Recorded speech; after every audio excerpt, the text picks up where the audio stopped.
The growing public sector wage bill and government's bailouts and guarantees to SOEs have always been regarded as some of the risks that needed to be resolved.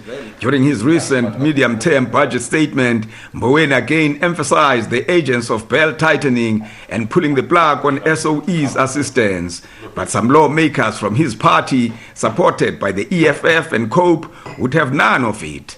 The second myth is that the public sector is bloated.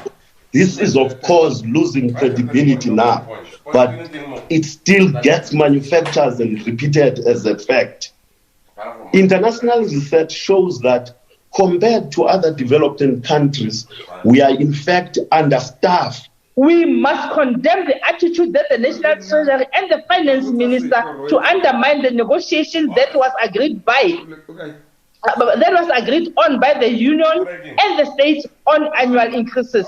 We all agree that public service delivery must not be allowed to play the second fiddle. It is very important. What we must agree further is to pay the people, stick to agreement sign. Some of the opposition parties strongly support Mboweni, saying the issue has become even more urgent given the bad state of our finances. Out of every R1 collected in taxes, 51 cents are now used just to pay salaries. We spend a quarter more on salaries than the rest of the world. South Africa's debt service costs us now 4.8% of the GDP. As members of the legislature, this figure must cause alarm.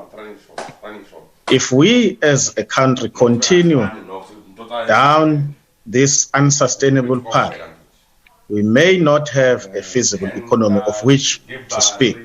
The public sector wage bill cost us 154 billion rand in 26-27. In 2018-2019, it cost the country 580 billion. This was a 78% inflation adjusted increase and a real increase of 44%. Opposition parties say the government might run the risk of going out to borrow money to pay public servants. Manelisi Tubase, SABC News, Parliament.